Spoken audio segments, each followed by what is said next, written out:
Amy, I'm going to begin now. Great, thank you.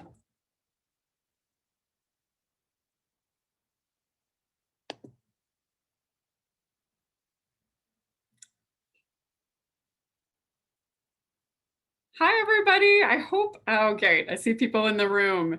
I just want to say a big welcome to our third annual, well, I guess it's not annual, our third of all time, Read More Plays Club. This is at Concord Theatricals Book Club for Play Lovers, where we have candid discussions around plays as works of literature with some of our incredible playwrights. I'm Amy Rose Marsh, and I'm the Vice President of Acquisitions and Artistic Development for Concord Theatricals. Today, I'm honored to be in discussion with a longtime Samuel French playwright and my dear friend, Ken Ludwig, who is joining us to talk about his new work, Dear Jack, Dear Louise. Also joining us later in our program will be Renée Littleton, the Senior Director of Marketing and Communications for Arena Stage. Today's club is very special, and it's a little bit unique in that we are presenting for the first time in collaboration with both Arena Stage and also with Ken Ludwig himself, who has just started his very own reading club to explore his body of work and the art of comedy. So this is actually the first meeting of Ken's club, so we are thrilled to have so many comedy lovers joining us. And then, you know, if you want to read more or go to Ken's club, we're going to drop a few links in our chat. So you'll be able to register for that club and go to more sessions and learn more about Ken's work. And then also we'll drop a link in the chat to our own book club mailing list. So for future clubs, if you like this, or if you just want to read more plays, or if you read a ton of plays like I do, feel free to join both and come and chat plays with us. So I'll introduce Ken in a moment, but first, you know, as always, I want to go over a few housekeeping things. So this is obviously a digital club, and hopefully that ends soon, but we can't see you, but we still want to make this exciting. So we encourage everyone to interact and clap and share thoughts and joy in our chat box. So if you want to pipe in and respond to something or share an idea, or, you know, we love to hear from the people in the room.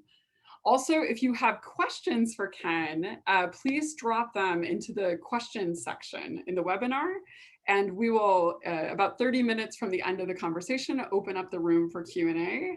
And you guys can ask Ken tons of questions about the play and what he's thinking and his other works. So also, just goes without saying, it's a Zoom room, and you know, we want everyone to have a fun time talking about theater. So please be kind and inclusive and respectful with your comments and questions. You know, we like to keep things positive and very warm. So thank you. So now, without further ado, I'm going to introduce Ken Ludwig. Ken is a Tony and Olivier award-winning playwright. He's written 28 plays and musicals, including 6 shows on Broadway and 7 in London's West End. His work has been performed in over 30 countries in more than 20 languages. Ken's best-known works include Lend Me a Tenor and Crazy for You, which ran over 5 years on Broadway and won the Tony and Olivier Awards for Best Musical. His Broadway plays have starred Alec Baldwin, Carol Burnett, Tony Shalhoub, Lynn Redgrave, Joan Collins, and Robert Goulet. And his latest book, entitled How to Teach Your Children Shakespeare, was named Best Shakespeare Book of the Year. He's received numerous awards, including the Edgar Award for Best Mystery of the Year and the Edwin Forrest Award for Services to the American Theater. Dear Jack, Dear Louise won the 2020 Helen Hayes MacArthur Award for Best New Play or Musical. His plays are performed somewhere in the United States every night of the year, which is fantastic and crazy, but you know, any day you can see a Ken Ludwig play. So without further ado, we're going to welcome Ken, but please give him a warm welcome in the chat. I think if you can digitally clap, do that, and he will join us. Hi, Ken. Hey, how are you? Nice to see you. You're in Washington, D.C., correct? I am, where it's about to storm. So if you hear thunder, you'll know what happened. Oh my gosh. And then it will be up in New York, I'm sure, by the end of the club. So congratulations on starting your own book club. We're very honored that you decided to spend your first club with us at Samuel French, who've been doing this club, you know, a few times.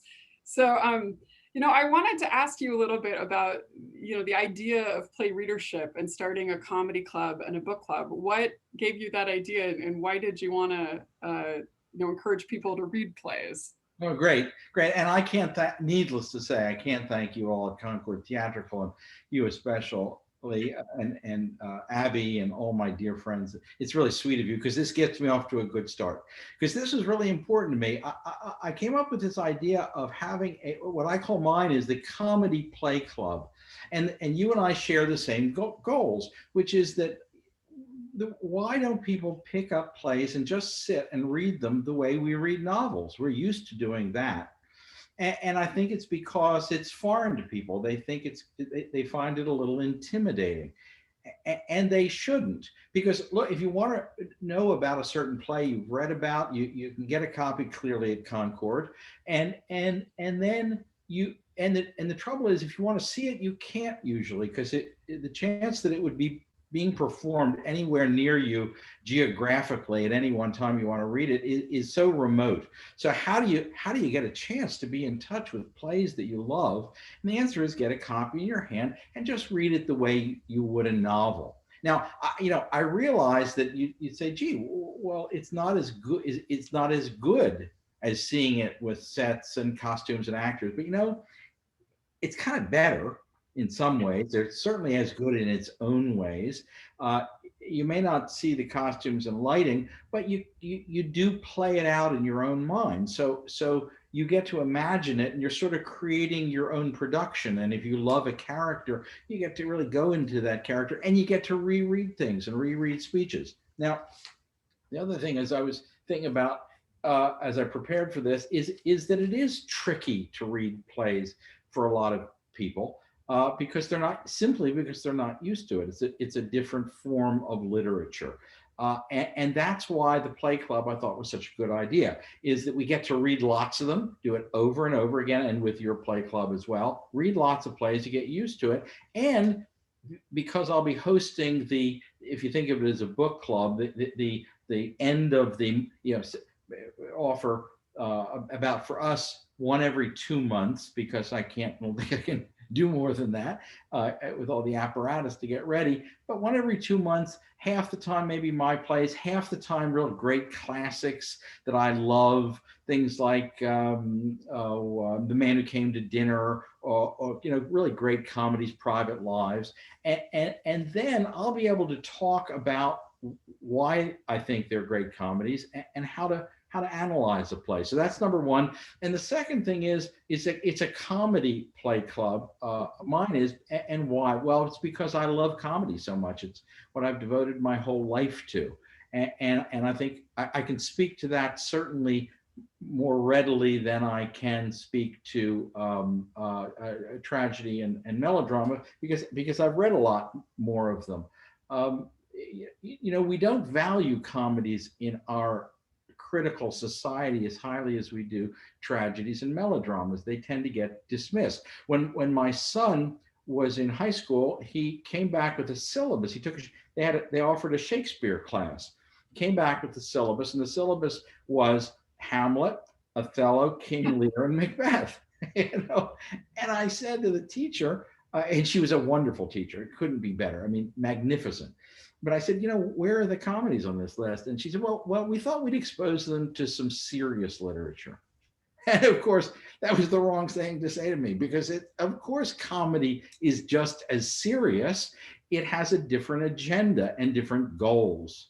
Yeah. So one of my goals in this play club is to get people to feel that. It reminds me of a great quote by a critic I love named Louis Cronenberger, who said in his wonderful book about comedy, comedy is not just a matter of happy endings.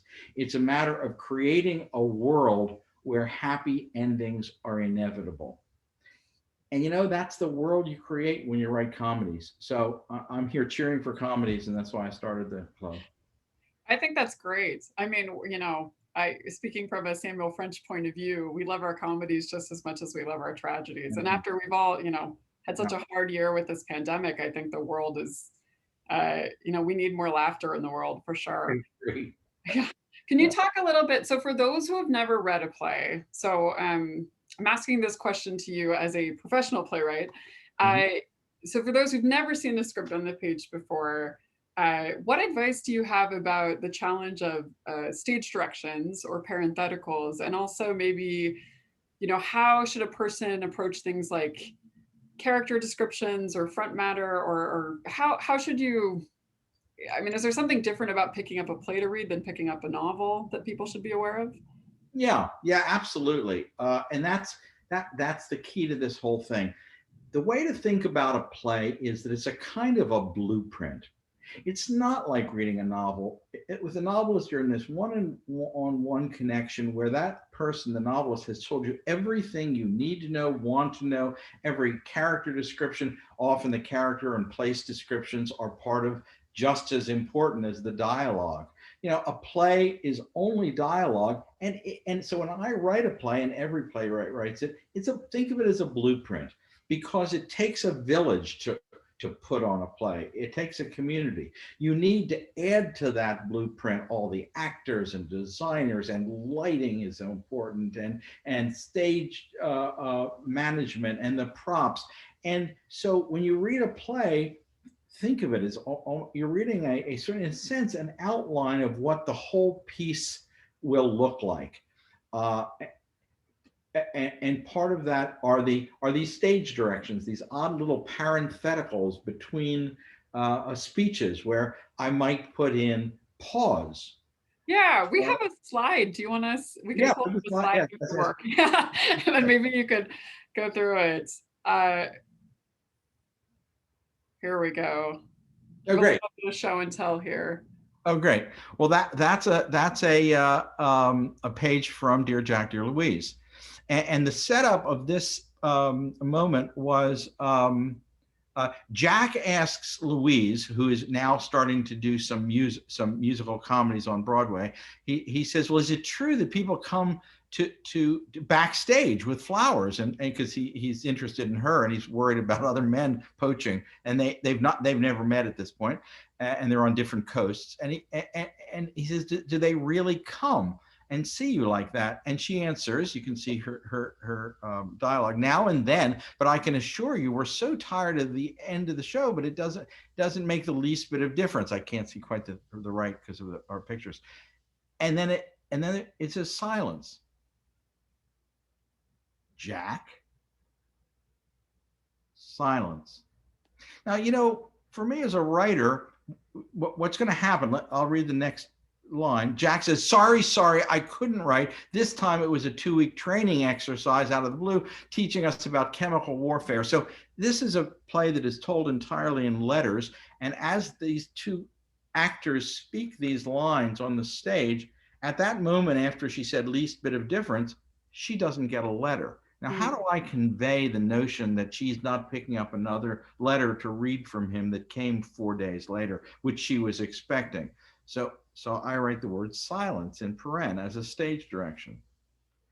And then Jack, and there's more silence. And then after his speech about, oh my God, it's so horrible, we're getting ready to go, during World War II, we could all be killed. I got my marching orders to leave for Europe. You know what that's going to mean.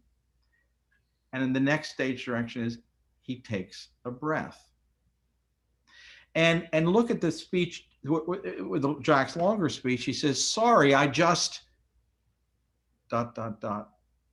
It's all so horrible. That ellipses, those things help me tell the story in a way that is not too overtly described, because I want the actors to have the freedom to interpret the script, but they help give the reader, the actor when they first read it, and then the reader of the play, a sense of, in this case, impending doom or fear.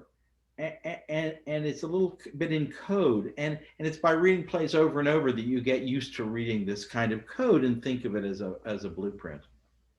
Yeah, very cool. I think we can go back to, we can stop sharing the screen, and then I will. I'm like, as long as we're talking about Dear Jack, Dear Louise, the subject of this club, I have a few questions for you, just about that play in general.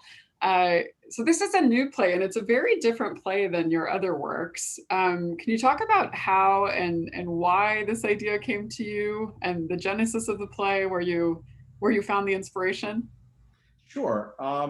It is different than my other plays, and I don't know why I did it. I don't know what possessed me. I think it's that as I'm getting older, I'm thinking more about my family and my roots and where I came from, and gets me thinking about my wonderful parents. Lucky me, I had these two wonderful parents, and I thought I'd like to write something that's a tribute to them, and therefore I thought, oh, I'll write it as a play. And then what kind of play? And the more I thought about it, I thought, well, the material is really there, because my mother was this wonderful woman who was born in Brooklyn. She was a real Brooklyn gal, and she was in her 20s by the 1940s. And she was the kind what you'd call a tough broad, like Rosalind Russell. And she had she was unstoppable. She had a great spirit. And she wanted to be in show business. So there she is, her father's a tailor, and she's born in Brooklyn. She wants to be in show business. At the same time, there's my dad, and he came from a little tiny town in Coatesville, Pennsylvania, a steel town, worked in the steel mills to put himself through college and then med school, graduates, and as soon as he graduates, he gets drafted, because it's 1941, I guess, at this point, and they send him to the West Coast. So he's in Medford, Oregon. She's in Brooklyn, New York. They're 3,000 miles away, and their parents say, hey, you two ought to get to know each other. Well, they can't do it anyway but letters. So I knew they had written this whole series of letters to each other, but they've never been found. So I thought I'd recreate these letters of what I thought happened between them and how they got to know each other. And that was the genesis of the play. And so what was that? I'm curious about the writing process for the show when you're working in autobiography. I mean, is it challenging, I guess, to create drama when you're talking about your own parents, or did you find it a struggle? Or Well, in this case, it was really challenging. Challenging is the word, and it's challenging in a good sense, but it was shocking, because I found a perfect expression of that. I put it in the play.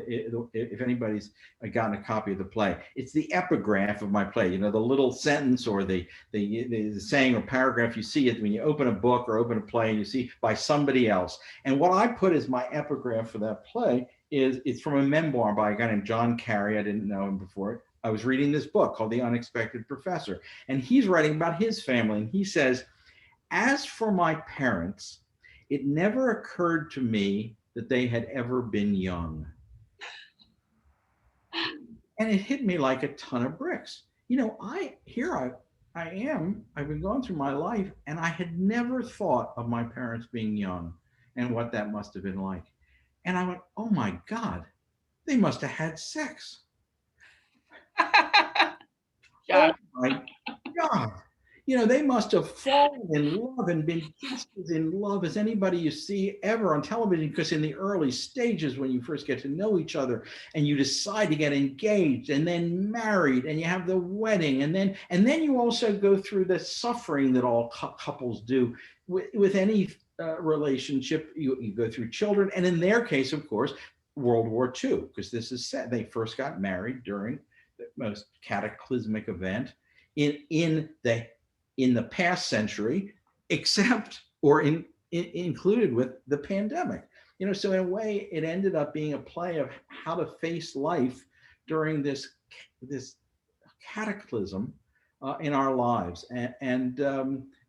but learning to write about my parents and think through what they really went was shocking. Oh, I'm sure. I'm thinking about my own parents, and it's kind of, I need pearls to clutch. I'm wondering too, so, knowing a lot of your plays, this is your first play in letters. Am I correct on that? So it's and I always forget the word that is. It's an epistolary play. Thank you. I would have said it wrong, but so writing in letters and using letters as kind of the form to tell the story. I mean, what is that like? Is it harder or easier? Did you find that a challenge particularly? I didn't find it harder or easier. I think challenge or it was something different that I'd never done before. But writing in letters was interesting because letters just innate to letters. And again, I'm not sure I thought this through before I started writing the play. They're basically there's two sides of them. They are at the same time, they are intimate and they are public. Because when you write a letter to someone you love and you're all by yourself and it's just you and that pen scratching that letter out, it is a very intimate act, and you see them and you think of them and it's in your intimate voice. At the same time, you put a stamp on it and you put it in the mailbox, you know it's potentially public. And this is really the same as our email and our texts. It's very much the same. When you write these, they have a feeling of intimacy, and then you know you're sending them out into the world. So you write with maybe a guardedness or with in code or in two different senses. Having said that, however, a play is a play is a play. So sit down to write the play, and it's got all the same. I need all the same equipment that I always use to write a play. I need to think about the sets. I need to think about the rhythm of the whole piece. I need to think about the subtext. And think through the characters. What is their voice? I need to think about the fact that all plays by their nature are always written in a 3-act structure. It doesn't matter whether there's an intermission or not, 1, 2, or 3. It doesn't matter. Shakespeare's 5, that are now presented in 5 acts, are in fact in 3-act structures, and so are 1-act plays, because that's how they move. Not only are they in 3-act structures, 1, 2, 3, they're also in an arc of that 3-act structure, because they're like a sonata movement in music, which is that you start out with you make your declaration of your themes in the first part. Then you have a development, and then in music it's called a recapitulation, but it's a summing up of the piece, and that's how all plays move. So I sort of had to bring the equipment of plays into this, whether it was written in letters or not. Right. If for the playwrights in the room, if someone wanted to take on the challenge of writing a letters play, or just I don't know if it's a challenge per se, but what advice would you give them? Like, where do you start? I mean, is it just the same kind of approach as writing a normal play, or is it, write the letters first and then create structure, or how do you suggest people? Absolutely create, for me, everybody writes their own way. I'd say create the structure first, and you need 2 really strong characters, or it might be a play. There is one play, a nice play out there with 3 people writing letters. It has George Bernard Shaw and 2 other characters. But you need really strong characters, because as we're casting, there's a Broadway producer now involved, and it's real serious, and we're going through the casting right now too. Is you need really 2 great actors to carry this play, because they're always on stage. Yeah. So you need characters who are strong. Yeah, we will talk about the arena production momentarily, but I will say I had the pleasure of seeing it, and it is like, this is really a tour de force for those 2. I mean, it is a actor show. I mean, your writing is beautiful, but you do need some powerful moments and a lot of range in those characters. And a shout out, I had Jake Epstein and Amelia Pedlow, and they were fantastic. Yeah, incredible. Speaking of range and moments, so I kind of want to touch on the comedy of the play and some of the funnier moments in the play. So I know, you're an expert on the art of comedy, if you don't mind me saying so. You've written a number of, I'd say, the country's leading farces, and, what are significant farces of the modern age. And I also know that you're quite like a scholar on comedy, that you're well studied on the tradition and the practice of comedy. I'm curious about the more comedic moments in Dear Jack, Dear Louise, and kind of what, were you pulling from tradition? Like, did you borrow from your experience in farce, or how is the comedy in Dear Jack, Dear Louise maybe like an evolution of your comedies that came before, if that makes sense? That's a great question. Clearly these two are facing, Jack and Louise, during World War II, all of these life and death issues, but it also is a comedy, and it's structured as a comedy. And there's two, and I think there's probably two parts to that. One is, look, there is in the English language, and I'm not being silly here. I don't, if I was fluent in French, I'd know that tradition well too. I'm not fluent enough in that. But in the English language, there is something called, what I call, the great tradition of comedy. And that great tradition started with Shakespeare. And for 430 years, because he started writing in the 1590s, for 430 years, it has been our life, the lifeblood of what we write as comedy. It went all the way from Shakespeare, and he established it right all the way through the centuries, through Goldsmith and Sheridan and Wilde and Coward, and here we are. And the comedies in this, what I call the great tradition, have certain things in common. And as I write a play, I think about these things. There's lots of them, but some of the more obvious ones. And here I'm going to give away a trade secret. If you want to write a great comedy, you really need a great premise. You need a really strong story. When you have comedies, Chekhov may say those are comedies he writes, but they're not comedies in that sense. And they move in shadows in ways where the story isn't they don't have to be. First of all, he was a complete genius, but second of all, they don't have to be. But if you're writing a comedy in the way we're talking about, a comedy needs a really great premise. It also needs, what you see in all the Shakespeare comedies and all those I mentioned along the way is She Stoops to Conquer and The Rivals and Man Who Came to Dinner is really strong characters. Comedies have a genuine sexiness about them. I would agree. All comedies do. They have a real sense of romance. And there's always a barrier in a comedy. And the barrier is some reason that they're almost always, and you could find a couple exceptions about a deep love between the two main characters, and that those two people can't get together because of the barrier. And so if you look at, let's take Romeo and Juliet, which is sort of a comedy, except it ended up as a tragedy, but the barrier is that their two families are at war. And these two people who fall in love can't get together till the end of the play in a pretty unfortunate way. If you think about, let's take a movie that's in the tradition of a play, Some Like It Hot. Well, Joe and Sugar, the saxophonist, and Marilyn Monroe and Tony Curtis can't get together because the mob is after Joe and Jerry, the two guys, because they witnessed the St. Valentine's Day massacre. I mean, Billy Wilder was a master playwright. They just happened to end up as movies. I think you need that kind of strong premise. The other thing in the great tradition of comedies is that comedies tend to be based on what I call tropes or themes that recur throughout the history of comedy. And I've over time, as I've thought about them, identified about 20 of them. But I'll mention three. I mentioned the biggest, most important one, which is, because it occurs so many times, is when the older generation tries to stand in the way of the sexual urge of the younger generation.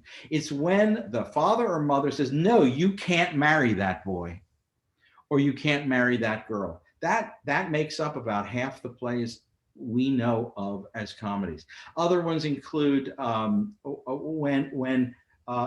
when city slickers, they're all different, they're funny ideas, they're mistaken identities and cross-dressing. And when city slickers go to the country and they get humanized by the country, because it's a place, because nature has a healing a way about it, and that's As You Like It. And it's also, for example, The Man Who Came to Dinner, where Sheridan Whiteside and Maggie, talk about city slickers, and they're stuck in a little town, Massalia, Ohio. And in the course of that play, they become richer, better people because of what happens to them. That's a trope that happens again and again in comedies. And the other way, where the country mice go to the city for a day of pleasure and they're intimidated by the city. And that's that wonderful play by Tom Stoppard on the Razzle. Is that. Another wonderful play by Louise. This is a French play called Pots of Money, where they all save their money to go to the city. So there's lots of these themes or tropes that occur. So when I'm writing a play, I'm trying to draw into the first kind of themes, the strong characters and premise, and also the tropes of comedy to see how to build my play. It's so interesting because I can, like, hearing you talk about it now, I can see that in kind of the DNA of Dear Jack, Dear Louise. You know, there are these two people, they're separate. Facing a barrier. Talk about barrier. There's big barrier. Yeah. And then, you know, also I feel like there's quite a bit of mention of their parents, and, you know, the talk about their parents suggesting they meet, and you know, all of that. Well, they approve. Remember, she goes on a trip. And she goes to York, and the worry is, well, the parents approve, and his sister doesn't approve. Yeah, which is one of the funnier, I think, moments. I have one question too, because I know often, you know, we've had quite a few actors come to book clubs, and I always think it's a, you know, great thing when actors want to engage, you know, broaden their horizons, learn more about new plays and good roles for them. I mean, these roles are so personal for you. I thought you might have a bit of advice on, you know, if you're an actor, how do you approach these characters? How do you approach Jack and Louise? What do you need to know about them? And also just kind of relating to our conversation around letters. I mean, this is almost a very monologue heavy play. I mean, is there something that actors need to be mindful of in their approach to the kind of letters, you know, reading these letters out loud? I think so. That's also a great question, and a tough one, because I know them personally, and it was an attempt to show them, but at the same time, they had to become somewhat fictional characters by writing the play. But what motivates them, you know, we get to know them so well because they're letters, and only two of them speak for 2 hours. But what I hope comes through is that they're really motivated by an inner joy. You know, the reason I write plays is because I'm innately an optimist. And I think we can overcome things, and we can get to a sense of shared community by keeping our chins up and just keep trying every day to solve the world's problems. And that's them. That's them. They were just full of optimism. Yeah, this is a great, you know, because I want to bring in Renée from Arena and talk about the Arena production, and hearing you talk about the joy of this play, I'm kind of reminded of the joy of that production. So it feels like a great moment to bring in Renée. So I meant to read Renée's credentials to you all, but Renée Littleton is the Senior Director of Marketing Communications at Arena Stage. She has worked at diverse Washington metropolitan organizations, including the Washington National Opera, the John F. Kennedy Center for the Performing Arts, and the Lord Cultural Resources in Marketing, Public Relations, and Development. At the Atlas Performing Arts Center, known for contemporary programming at its annual Intersections Festival, Renée served as its publicist and marketing specialist for 7 seasons. Renée has also served on panels for the DC Commission on the Arts and Humanities, and as a mentor with Cultural DC's Mead Theater Lab program for emerging artists. She received her MA in Arts Management from American University and her undergraduate degree from Carnegie Mellon. So please, if people in the chat, if we can do a digital round of applause for Renée. Thank you for joining us, Renée. Hi. Hello. Thank you for having me. It's been really fun listening to the conversation. Thank you. Yeah, I find it's always great to be chatting with Ken, and very illuminating. And I thought, you know, I know we have a lot of Arena people in the room, like people that maybe I see them in the chat. Thanks for the enthusiasm from everyone. That's all right. I think people, hopefully some of us were fortunate to see that brilliant production, but there also are some people that probably didn't see it. So I wanted to give you the opportunity to kind of talk a little more about that production. And I know just from knowing Ken and licensing his work that Arena has had, you know, a long relationship with Ken and his plays. So I'm wondering if you could kind of shed light on specifically Dear Jack and Dear Louise, and kind of what made the staging and the promotion of that play different than his past titles. Or sorry, we're going to talk about you, Ken, like you're not in the room. No, join us, Ken, be a part of the conversation. No, well, I mean, as you've already stated, Arena has had a really long-standing partnership with Ken. I'm sure those who are listening and watching remember things like Shakespeare in Hollywood and Baskerville, Sherlock Holmes mystery. And so Dear Jack and Dear Louise is just it was great for us because, of course, it was a world premiere. And then it was something so close to Ken's heart. And then on our end, it was a lot of oohing and ahhing, just watching this love story develop through the letters and just being able to read the script and just seeing that, you know, when I read the script, like the comedy came right off the page, as well as this connection between these two individuals.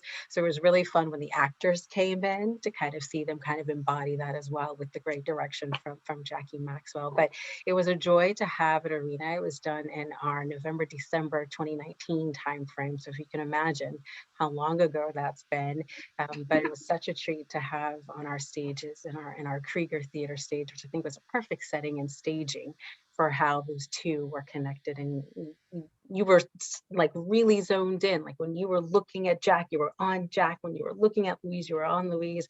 And so the staging really helped kind of create that space. Being that it was a world premiere, that's always a favorite of ours, to be able to say, hey, this is something that we are very excited about Arena Stage, and being able to promote the fact that it was Ken, and he is a legend and he's very well known in the DC audiences, also made that pretty easy. Of, you know, the media very interested in what the story was about, the love story, the two people meeting together, kind of taking us back to, in a sense, like the good old days when it was much easier to get to know one another. I mean, you've got cell phones, you've got so many different things nowadays.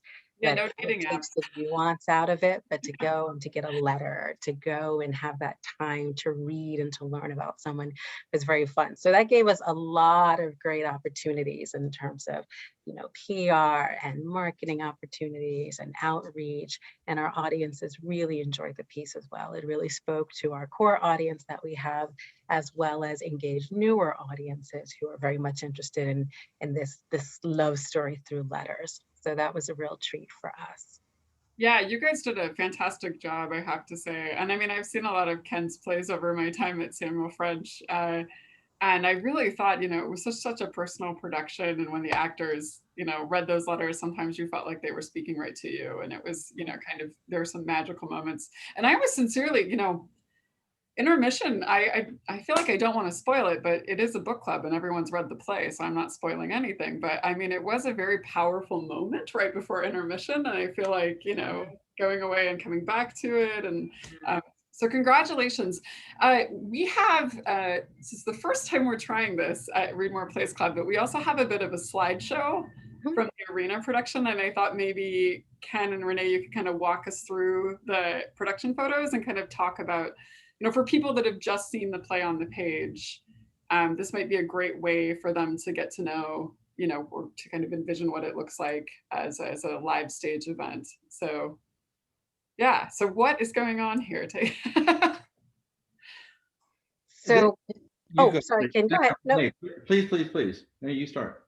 you know, you might have to jog my memory on a couple of different things, but this, I believe, was in the very beginning when they were first getting to know one another, and he was introducing himself, and then sharing some stories with Louise, just kind of sharing a little bit more about himself. This was kind of this, we get to see this character, we get to see how Jake embodies this character and a bit of his personality.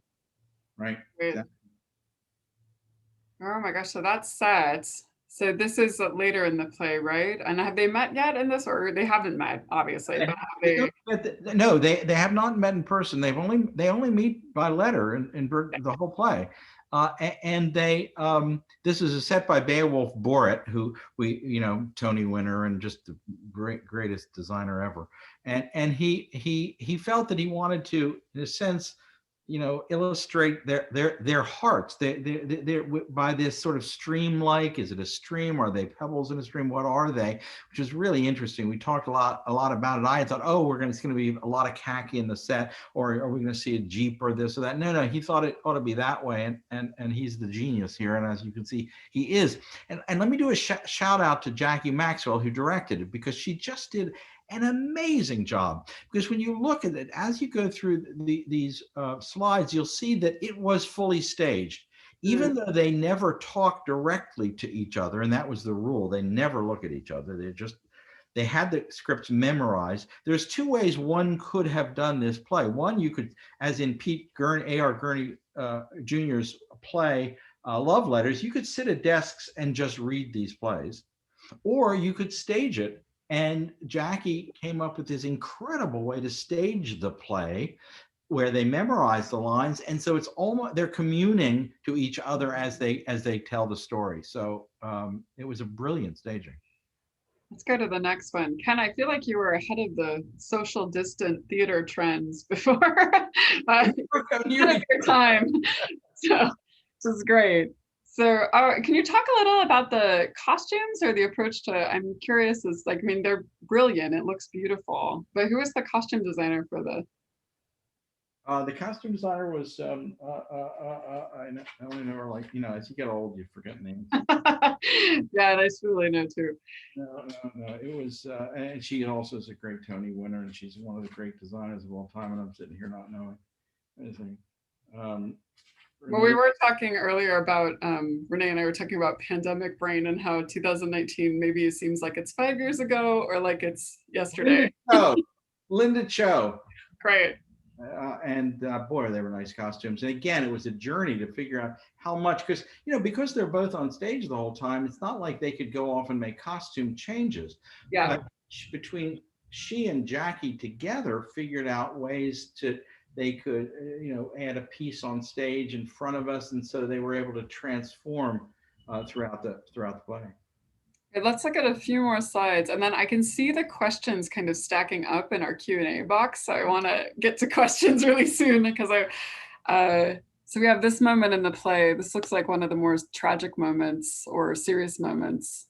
He's now gone to war. He's in Europe at the height of World War II, and your chances of survival were not very high, and he's frightened and she's in despair. Okay, let's go to the next slide. Yeah, it's a great one. Quickly. Off. Everyone looks so stunning. Of course, that's you, Ken. Go to the next slide. Thank you. Oh, yes. Yeah. And in the early part when she is, I didn't mention when my little summary for anybody who didn't read it. Let me say, you ought to come to these play clubs, even if you haven't read the play. It's fun to just talk about. Yeah. Is in the first half of the play, she's writing her letters from where my crazy mom decided to go to a stage door boarding house where they did have those right out of Kaufman and Ferber, which is that they, people, all these young Broadway hopefuls live. So Beowulf's idea for staging was just that screen would give that sense of place with her desk. And Linda did this amazing first dress, and then it changes to a different dress later for the second act. Great. Let's go to the next slide. And I think then we'll move to questions. Oh, must be a good letter that she's reading. Great. And I think, so Rachel, or I'm talking to our stage manager, Rachel Levins. So let's dive into questions because I really want to make sure. I think we've had some fantastic ones, and great. I may need some help sorting them real quickly. So I'm going to throw these on you. It's going to be a bit of popcorn. Fine. So, okay, the first question. So was there anything in the writing of Dear Jack, Dear Louise that revealed something new to you about your relationship with your parents? That's a good question. Because this all took place before I was born, And like I said, it made me think about them in a way as if they were young people. What was that like? So it did. It did. The writing of it made, as I said, it made me look at them differently, with a different humanity and a different, and it made me appreciate how they put up with my brother and me, and how you navigate your way once you've gotten married and the world starts over. And so there they are, in the 1960s with these little kids on their hands. How they made their way, it gave me all the more respect for them, because they did it, they were so graceful. Right. Yeah. This is interesting. So what do you, Ken Ludwig, specifically find funny in life, which I think is fascinating? Do you think, as somebody who writes a lot of comedies, do you think everything's funny, or do you have certain favorite comedic playwrights? I know you've dropped a lot of names, or an all-time greatest comedy. I think that's probably too loaded. All-time great comedy. The most surefire comedy I think ever written was Much Ado About Nothing. It just, you can't do it without getting great laughs. And the other one is She Stoops to Conquer by Oliver Goldsmith, written in 1775-ish. They just you can't put them on without getting enormous laughs. They're just great. What makes me laugh are things like golfers. I wrote a play about golf because I'm a terrible golfer, but getting dressed up in nice, funny outfits and having silly sweaters and going out with your golf clubs, those sorts of things make me laugh. Yeah. That's a very funny play. Fox on the Fairway, I'm assuming, is the play that you're talking about golf. Yes. Unless you have another golf play I was unaware of, but You're writing another one. I'm very Fox on the Fairway 2, more Fairway. Great. Here's another question. So you talked about letters being both public and private in kind of a code. Did you have to think more thoroughly about embedding subtext into the play to get at the heart of that code? Yeah, great question. And that's absolutely right. Very much so. Because when you're writing and you're starting to be attracted to somebody, but you don't want to lay all your cards on the table, and you want to see them. So for example, there are moments when both of them, they exchange pictures. And particularly, she sends her picture, but she doesn't. He asks for it and she doesn't send it at first, because though she was very, in truth, glamorous, and clearly this woman was very, this woman, the wonderful Amelia Pedlow, who played it, is beautiful. The notion that a young woman in her 20s would be a little reticent about sending the picture. Is he going to think I'm pretty? And so, but she can't quite say it that way. So she says, put sunglasses on and look the other way when you look at the picture.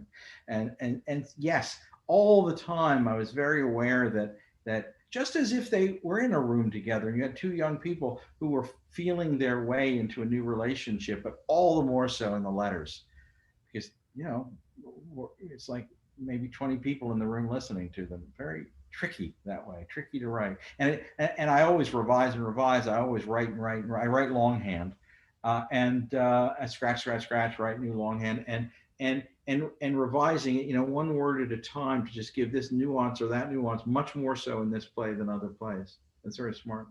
Interesting. I feel like I have to ask this because two separate people have asked this. So hot question. And I think, it's about dramatic license with autobiography. So are there moments in the play that you had to embellish, or moments in the story, like in terms of telling your parents' stories, were there moments that, like fact and fiction, how did you choose what moments maybe to amplify or moments to this is it's not a secret about the play, but most people, because when they read, say, the program notes and they go, oh, this is about my parents, it is about my parents and not about my parents, because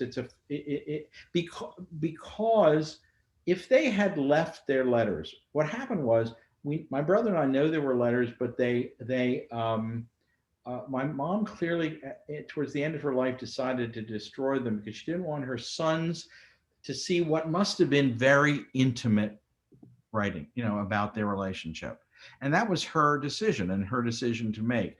So I've known about them, and I've known about some famous legends in the family where my mother had to go meet his parents in Little Coatesville, Pennsylvania. She didn't have to, but she was invited. They bumped in, they met somehow in the play, you'll see. And she goes, and my grandmother, my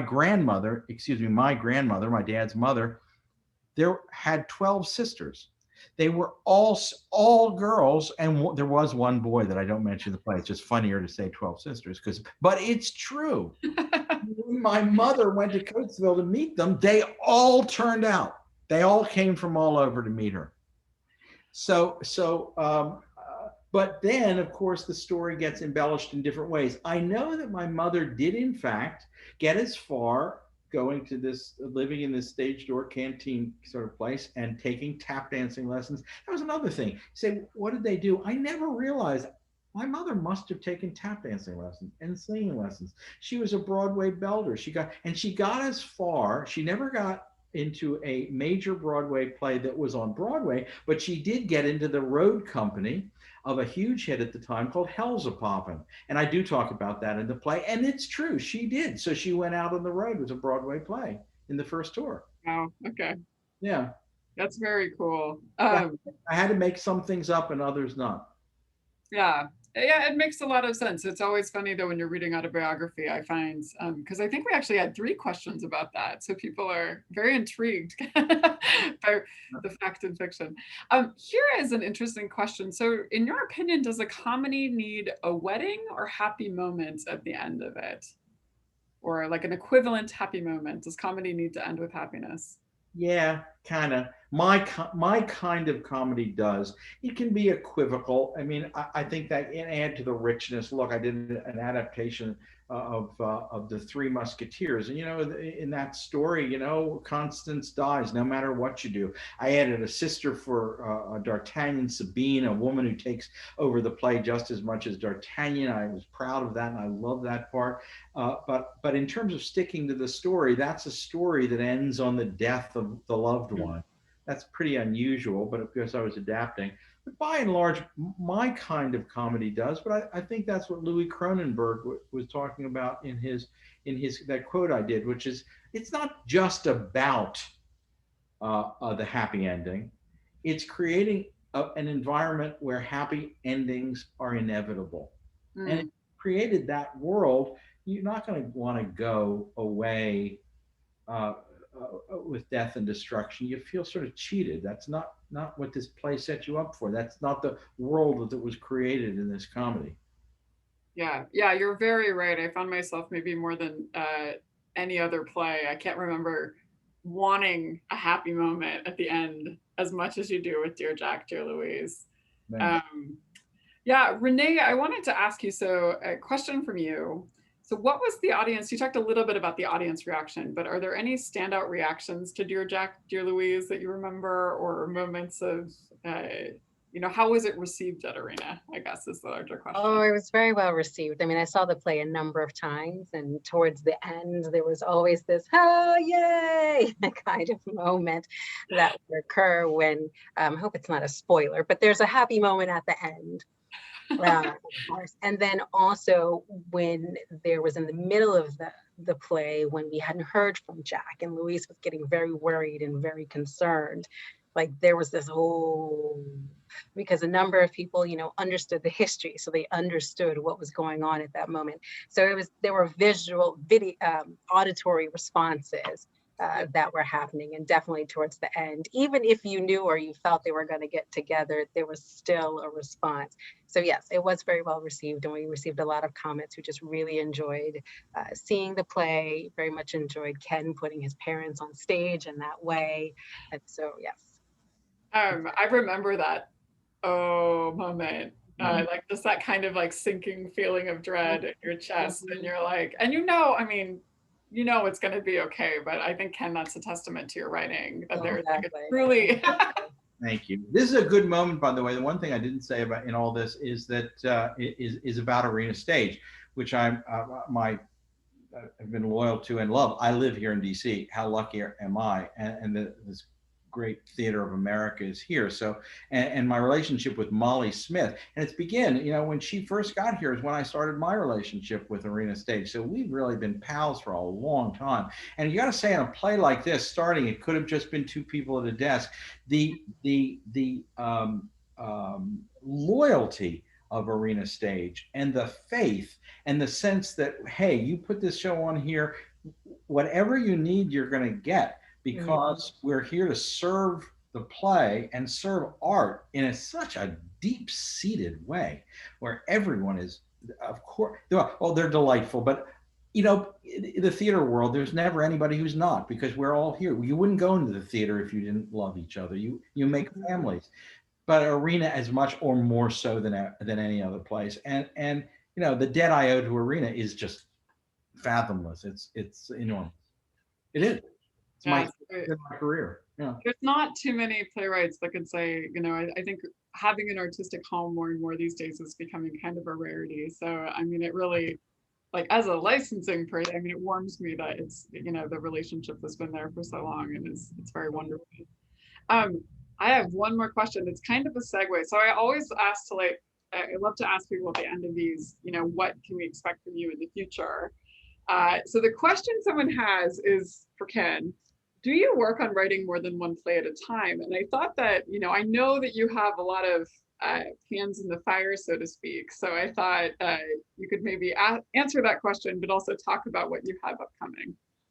Oh, great. No, I don't work on two plays at a time. Easy answer, I can't. I just don't have the brain for it. I when I think of new ideas, I write down so I don't forget them, and I put them in a file. So, maybe that's a good idea for a play for the future.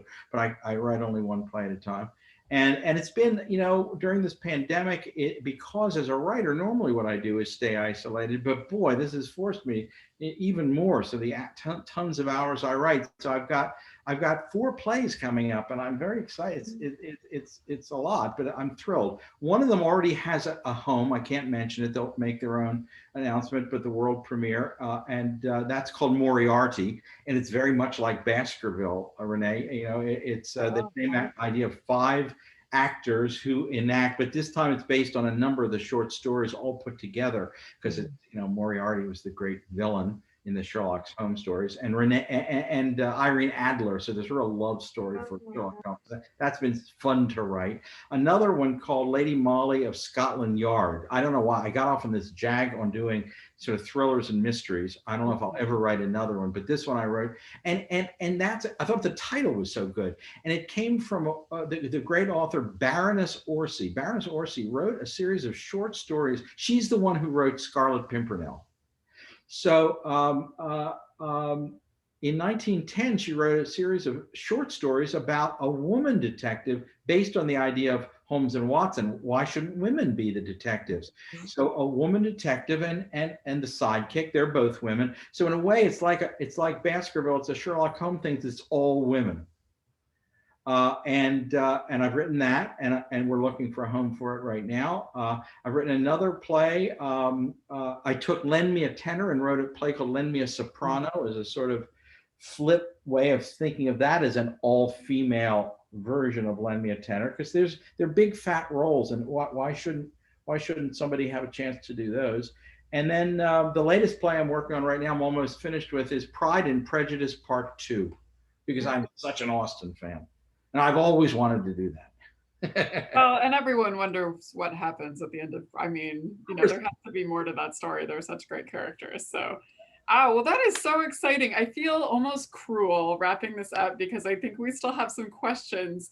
So, I'll remind people, Ken has an amazing website. And if you want to engage with him, or if you have comments or other questions, I'm sure he'd love it if you registered for more book clubs, and then you can engage with him that way. And then Arena Stage, you guys are almost announcing a season, I believe, closely. I don't know if you can on it. So soon. So keep an eye out for what Arena's doing this fall, and good luck to you in that season announcement, Renée. I know that's always such a stressful time, putting everything together and making sure all the pieces fall into place. Right. And then I want to remind everyone, well, first, before I get to my plugs, Big thank you today to our artists too, to Ken for, giving us your time and your brain and your wisdom and for letting us know more about this play. It just means a tremendous amount. And it also, So much. when theater's on pause, I think this is the thing, giving me hope and giving, a lot of the team at Concord hope and hopefully a lot of the people in the room. And Renée, thank you so much for being here on behalf of Arena and kind of sharing your insights. It's meant a ton. So just to wrap up, so if you want to join us, we're going to be doing this next month, June. We don't quite a date and time TBD, but it's probably the last week of June. So we do have a mailing list for the Read More Plays Club. Join it. And you guys are the first to know this. I'm able to announce the next writer and play. I wish I had a drum roll, but I don't because it's Zoom. So imagine a drum roll. So we are going to be talking to Alicia Harris about her play, What to Send Up When It Goes Down, which will be, that play is actually one of the first to get back to live production in New York. BAM and Playwrights Horizons will be doing it in New York. So we'll be talking to her about the experience of that production. They're actually doing it in Brooklyn Botanical Garden. So I'm sure she'll have some fun insights into what it's like to be doing theater in a botanical garden. Amazing theater, no less. So thank you, everyone. This has been a great session. And thank you, Concord, so much. Been my lifeblood in the theater, and thank you all for being so kind and doing this and getting this off to such a good start. You're welcome. And when we're all back in person, I owe both of you guys a drink. You guys are on either side of me, so I hope that looks normal. I accept. Thank you, everybody. Have a great night. Take care. Bye. Bye.